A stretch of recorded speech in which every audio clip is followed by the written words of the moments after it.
Assalamualaikum warahmatullahi wabarakatuh. Saya Muhammad Sitorus. Sini saya akan menjelaskan di video kali ini saya akan menjelaskan materi tentang siklus hidup proyek atau project life cycles. Nah, apa itu siklus hidup proyek? Jadi, siklus hidup proyek itu adalah tahapan-tahapan yang dilalui oleh sebuah proyek dari awal hingga selesai. Jadi itu mencakup mulai dari proyeknya, memulai proyeknya, merencanakan bagaimana proyek akan dikerjakan, melaksanakan pekerjaan sesuai rencana, hingga menyelesaikan proyek dan menutupnya. Tujuannya itu adalah memastikan proyek berjalan dengan baik dan mencapai hasil yang diinginkan. Jadi kita lanjut ke materi berikutnya, itu adalah siklus hidup proyek. Tadi sudah kita jelaskan tahap-tahap perkembangan proyek dari awal hingga proyek dinyatakan selesai. Nah, di siklus hidup proyek itu ada 4 tahapan, dan setiap tahapan itu mempunyai pola-pola tertentu. Nah, apa aja itu tahap-tahapannya itu bisa kita lihat di slide. Yang pertama itu ada tahap konsepsi, yang kedua ada tahap perencanaan, tahap eksekusi, tahap operasi. Nah, ini akan kita jelaskan satu persatu. Setiap tahapnya kita akan jelaskan. Oke, kita lanjut ke tahap materi berikut. Materi selanjutnya yaitu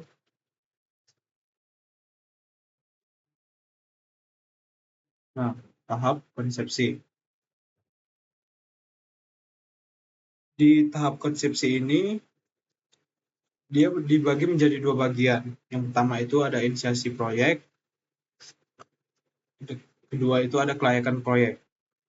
Di inisiasi proyek itu merupakan tahap munculnya ide tentang proyek yang dimulai dari penemuan masalah, kemudian masalahnya itu ditemukan, perlu dirumuskan dengan jelas dengan tujuan untuk menemukan solusi. Nah, di inisiasi proyek ini kita disuruh mengidentifikasi masalah yang perlu dipecahkan. Jadi masalah itu kita identifikasi. Nah, dari masalah inilah kita merumuskan tujuan untuk menemukan solusi. Nah, kemudian ada kelayakan proyek. Kelayakan proyek itu bisa kita lihat di slide, merupakan proses investigasi terhadap masalah dan mengembangkan solusi secara lebih detail untuk dilihat sejauh mana solusi memberikan manfaat yang lebih besar dari pengorbanan biaya. Nah, di sini kita tadi kan sudah kita identifikasi kan. Jadi di tahapan kelayakan proyek kita menyelidiki lebih dalam tentang masalah tersebut yang kita ingin cari solusinya, kemudian dan mencari solusi yang bisa memberikan manfaat lebih besar daripada biaya yang dikeluarkan. Oke, kita lanjut materinya. Di tahap konsepsi ini ada itu namanya membuat proposal proyek. Jadi proposal ini penting untuk menjelaskan tujuan proyek, lingkupnya bagaimana, spesifikasi yang diperlukan, biaya, dan jadwal yang diusulkan. Nah, kita lanjut slide-nya. Jadi di proposal proyek itu pekerjaan yang harus dilakukan sebelum suatu proyek didapatkan. Secara ringkas, proposal proyek harus mengandung beberapa hal pokok sebagai berikut. Yang pertama itu ada surat pengantar. Saya lihat di sini ada surat pengantar.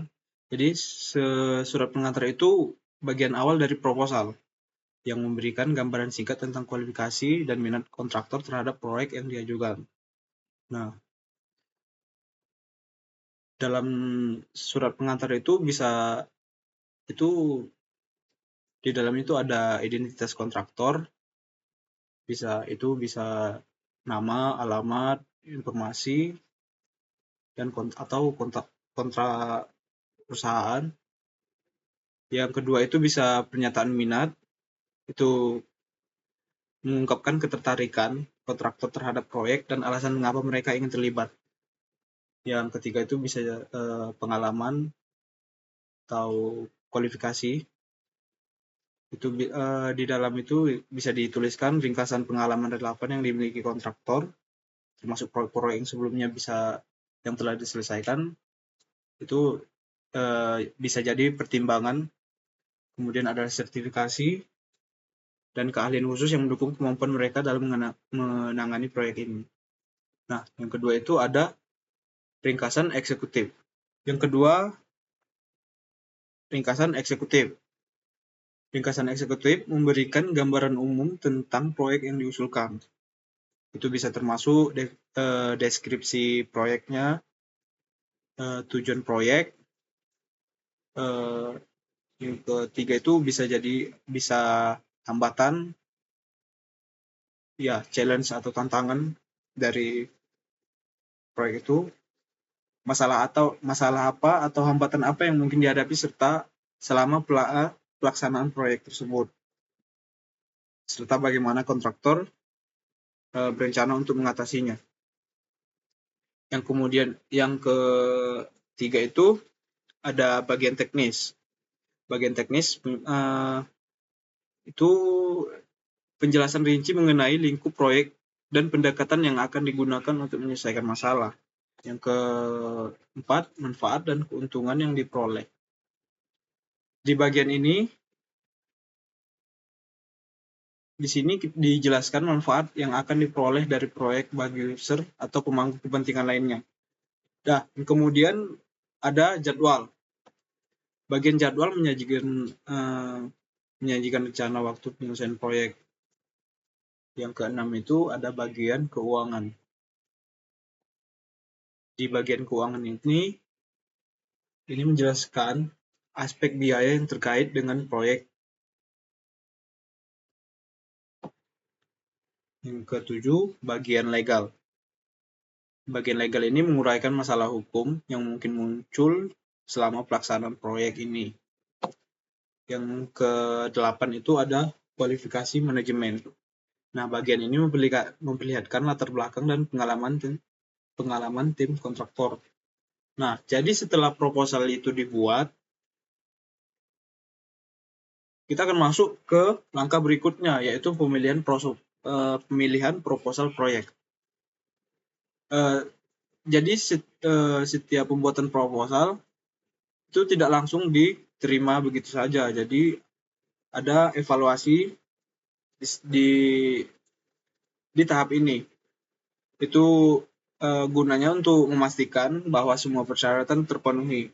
Nah, di pemilihan proposal proyek ada dua bagian, yaitu ada evaluasi administratif dan kemudian kedua evaluasi isi proposal proyek. Nah, jadi evaluasi administratif itu menentukan apakah proposal proyek telah memenuhi ketentuan administratif yang disyaratkan, misalnya aspek hukum, bidang pekerjaan, dan aspek finansial. Yang kedua itu ada evaluasi isi proposal proyek. Pada tahap ini, proposal proyek dievaluasi dalam hal misalnya personal, metodologi atau teknis, performa, kualitas, harga dan jadwal, kriteria yang digunakan bergantung pada jenis proyek. Nah, setelah dalam proses evaluasi, baru masuk ke tahap negosiasi kontrak. Nah, negosiasi kontrak antara pemilik proyek atau user dengan calon kontraktor yang terpilih dimaksudkan untuk menyamakan posisi kedua belah pihak dalam masalah utama, khususnya masalah teknis dan persetujuan dalam hal waktu, jadwal, dan kualitas. Jadi di sini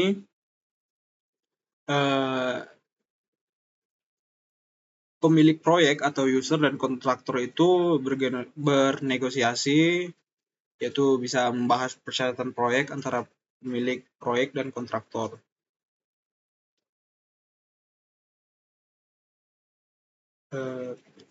Lanjut, yang kedua ada tahap perencanaan. Nah, setelah kontrak disepakati, kita beralih ke tahap perencanaan. Nah, di sini kita mempersiapkan rencana proyek secara detail. Nah, kemudian kita lanjut ya materinya, yaitu yang kedua, tahap perencanaan. Jadi setelah kontrak disepakati, udah melalui tahap negosiasi, dan jumpalah titik temunya di mana, kemudian kontrak disepakati. Nah, kita beralih ke tahap perencanaan. Di sini kita mempersiapkan rencana proyek secara detail. Nah, kita ke jadwal pekerjaan. Jadi, di jadwal pekerjaan, itu menunjukkan kapan setiap bagian proyek akan dikerjakan. Nah, kedua itu ada anggaran dan sistem pengendalian biaya. Jadi anggaran itu adalah rencana tentang biaya yang dibutuhkan untuk menyelesaikan proyek. Yang kemudian ketiga, work breakdown structure, WBS secara rinci. WBS itu cara untuk membagi proyek menjadi bagian-bagian yang lebih kecil agar lebih mudah dikelola. Yang keempat itu ada rencana risiko. Bagian-bagian yang berisiko tinggi dan sulit serta rencana antisipasi untuk mengatasi masalah-masalah yang mungkin terjadi. Kemudian ada rencana sumber daya manusia dan penggunaannya. Nah, di sini maksudnya apa? Jadi di rencana sumber daya manusia ini itu adalah cara untuk mengatur penggunaan tenaga kerja dan sumber daya lainnya dalam proyek ini. Jadi seperti itu. Kemudian ada rencana pengujian. Rencana pengujian itu adalah cara untuk memastikan hasil proyek bekerja dengan baik sebelum diserahkan ke user. Ada rencana dokumentasi. Rencana dokumentasi adalah cara untuk memastikan semua dokumen proyek tersedia dan teratur. Nah, kemudian ada rencana peninjauan pekerjaan. Rencana peninjauan pekerjaan itu cara untuk memeriksa kemajuan dan kualitas pekerjaan selama proyek. Kemudian ada rencana pelaksanaan hasil proyek.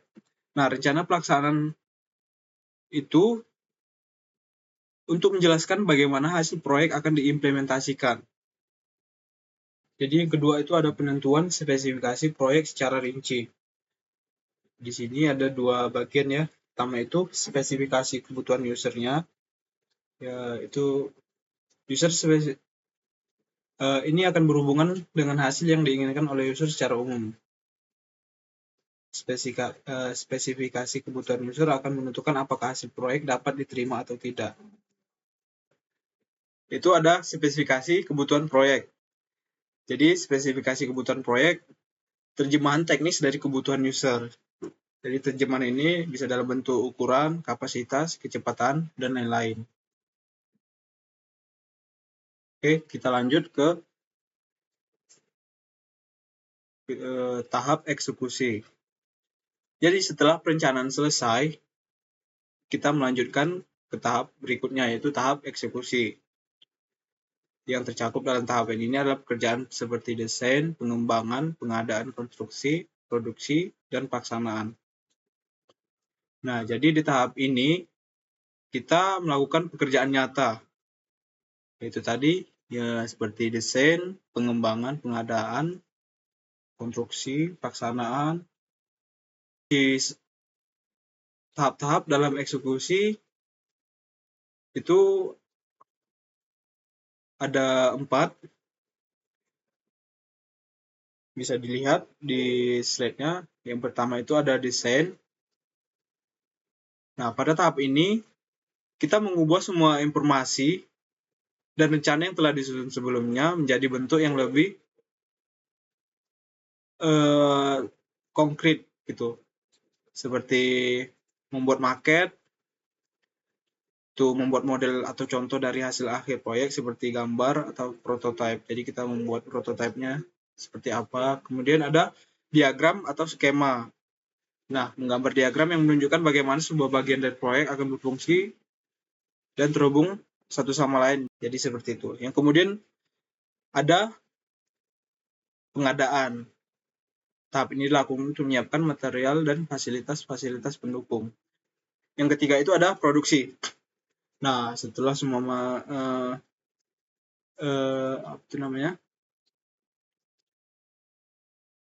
semua alat atau fasilitas sudah selesai, sudah siap, jadi kita mulai melakukan produksi. Proses ini bisa melibatkan pelaksanaan pekerjaan, jadi melakukan semua tugas yang telah direncanakan, seperti pengembangan perangkat lunak atau pembuatan produknya. Kemudian ada pengawasan, jadi memastikan bahwa semua sumber daya seperti tenaga kerja dan bahan digunakan dengan baik dan sesuai dengan rencana. Jadi di sini dilakukan pengawasan, mana tahu ada yang komputer yang digunakan dalam memproduksi sebuah website atau segala macam itu rusak, jadi itu gunanya dalam pengawasan. Kemudian ada implementasi. Pada tahap ini dilakukan penyerahan hasil proyek. Penyerahan dapat disertai dengan training untuk user. Nah, jadi di tahap implementasi kita menyerahkan hasil akhir, memberikan hasil proyek kepada pihak yang bersangkutan seperti klien atau pengguna. Nah, jadi setelah diserahkan, kemudian ada pelatihan untuk user. Jika diperlukan, memberikan pelatihan kepada penggunaan tentang cara penggunaan produk atau sistem yang telah dibuat. Nah, kemudian kita lanjut ke tahap 4, yaitu tahap operasi. Setelah hasil proyek diserahkan ke user, maka proyek dianggap selesai dan keterlibatan kontraktor dianggap telah selesai dan user mengoperasikan hasil proyek tersebut. Nah, jadi cuman itu saja yang bisa saya sampaikan mengenai siklus hidup proyek. Lebih dan kurang saya mohon maaf, dan saya minta maaf karena ada kesalahan teknis mati lampu. Jadi itu saja yang bisa saya sampaikan. Akhir kata saya ucapkan